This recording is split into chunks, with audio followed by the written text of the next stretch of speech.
இல்ல அந்த அந்த தடை வந்து அவசியம். உங்களுக்கே தெரியும், நீங்க எல்லாம் நீங்க உலகம் தடவை எல்லாத்தையும் பார்த்து கொண்டிருக்கீங்க. இந்தியாவிலே எல்லா மாநிலத்திலையும் கல் இறக்க தடை இல்லை. கொஞ்சம் அமைதியா அருகில் இருக்கிற எல்லா மாநிலங்களையும் கல் இருக்கு. இப்ப நம்ம மாநிலத்தில மட்டும் அது மதுவானது எப்படி? அதுக்கு தடை எதுக்கு?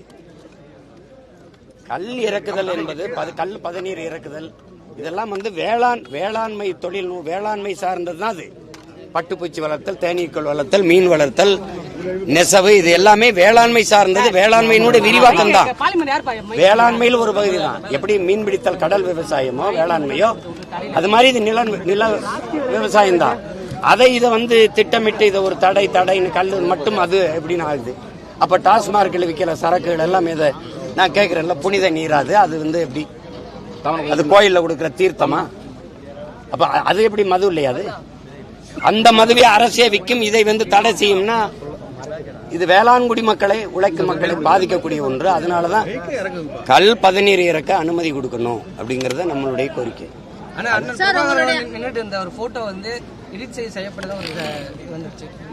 அதை விடுங்க சார். உங்கள் அண்ணன் அவர் கவிஞர் திரு அறிவுமதி அவர்கள் விழுப்புரத்துல ஒரு நிகழ்வுல உங்களை விமர்சிச்சிருக்காரு சார். நீங்கள் தமிழகத்தின் கருணா அப்படின்னு சொல்லி, அதுக்கு உங்களுடைய பதில் என்ன சார்? தமிழகத்துல ஒரு கருணா தான், கருணாநிதி தான். நான் எப்படி கருணாவானே? இந்த மாதிரி பேசுற எல்லாரும் தான் கருணா. இனத்தை கொல்லும் போது பேசி என்னோட பேசிட்டு இனத்தை கூட நின்றுகிட்டு என்ன கருணா? இதையெல்லாம் என் பக்கத்துல இருந்து துரோகம்னு சொல்லி கொடுத்தவங்க யாரு? நீங்க எங்க அண்ணங்க தானே. இன்னைக்கு நான் நின்று சண்டை செய்யும் போது அந்த பக்கம் நின்று என்ன கருணான்னா? என்ன கருணான்னா? கருணாநிதி அவர்கள் ஆட்சியில ஒரு ரத்த பொட்டலம், மருந்து, மாத்திரை, அரிசி, பருப்பு, எண்ணெய் எதுவுமே போடாம தடுத்தது கருணாநிதி. தெரியும். கருணாநிதி தானே உங்களுக்கு தெரியுமா தெரியாதா? அறிமதி அவர்களுக்கு, சுபவீரபாண்டியன் அவர்களுக்கு, குளத்தூர் மணி அவர்களுக்கு தெரியுமா தெரியாதா? என்கிட்ட என் தலைவர் சொல்லிவிட்டது என்ன? அந்த கடற்கரையில் ஓரத்தையாக தலைத்து விட சொல்லுங்கன்னு தானே. அதை சொல்வதற்கு எனக்கு கருணாநிதி நேரம் கொடுக்காம தவிர்த்தாருங்கிறது உங்களுக்கு தெரியுமா தெரியாதா? அப்புறம் திருப்பி என்ன கருணான்னா மதிக்கிறோம்னா அந்த மரியாதையோட அப்படியே போயிருந்தோம்.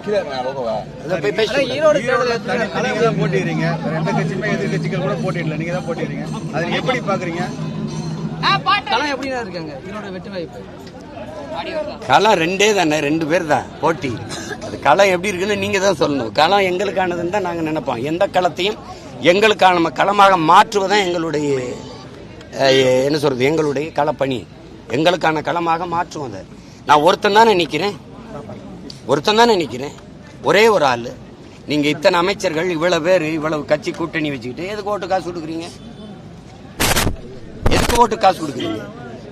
பெரியார் என்று பேசுகிற பெருமக்கள், அது பெரியார் பிறந்த மண்ணுன்னு சொல்ற பெருமக்கள், பெரியாரை வந்து பேசி ஓட்டுக்கலுங்களேன்.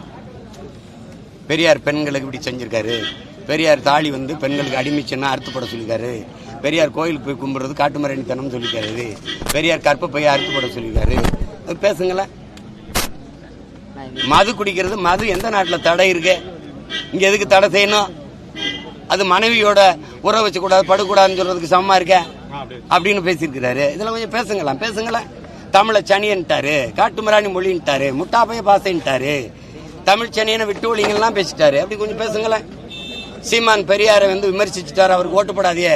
சீமான் பெரியாரை விமர்சிச்சிட்டாரு, ஓட்டு போடாதீங்கன்னு ஒரு தடவை பேசுங்களேன். வந்து இப்ப ஓட்டு பெரியாரை சொல்லி வாங்க புரியல, காந்திய படத்தை நீட்டி காந்தியை காட்டி ஓட்டு வாங்க புரியல, பெரியாரை காட்டி ஓட்டு வாங்க புரியல, காந்தியை காட்டி ஓட்டு வாங்க புரியல. அப்ப எங்க உன் கோட்பாடு? எங்க உன் கொள்கை வழி நின்று ஆட்சி செய்த ஒருவனுக்கு கோடிகளை கொட்டி வாக்க பறிக்க வேண்டிய தேவை ஏன் வருது?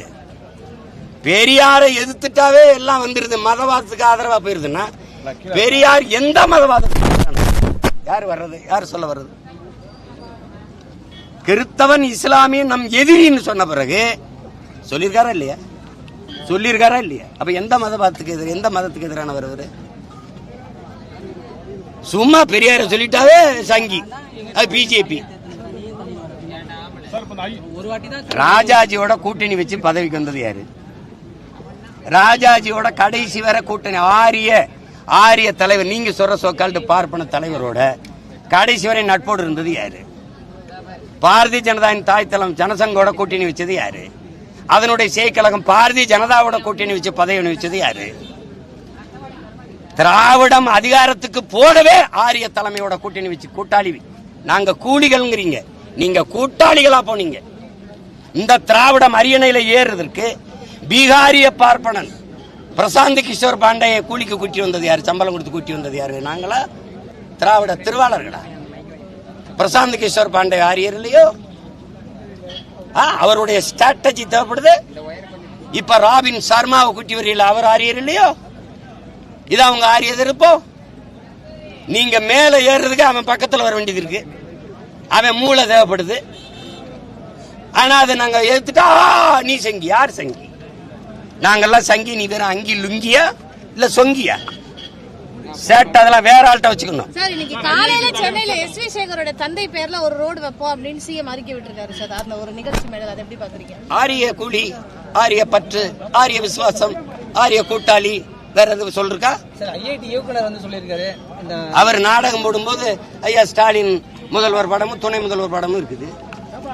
உலகத்துல நீங்க கற்பிச்ச பகுத்தறிவு உயிரோட இருக்கிற 2 பேர், ஸ்டாலின் ஐயா தம்பி உதயநிதி 2 பேர் படத்துக்கும் ஒருத்தர் ஆரத்தி காட்டிக்கிட்டு இருக்காரு.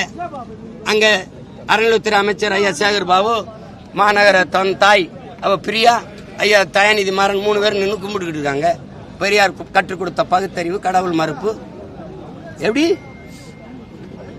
சார் ஐஐடி இயக்குனர் வந்து கோமியம் கொடுத்தா நல்லதுன்னு சொல்லியிருக்காரு சார், அதை எப்படி பாக்குறீங்க? அதான் மருத்துவமனைகளுக்கெல்லாம் அதை லிட்டரா கொடுத்து குடிக்க சொல்லணும்.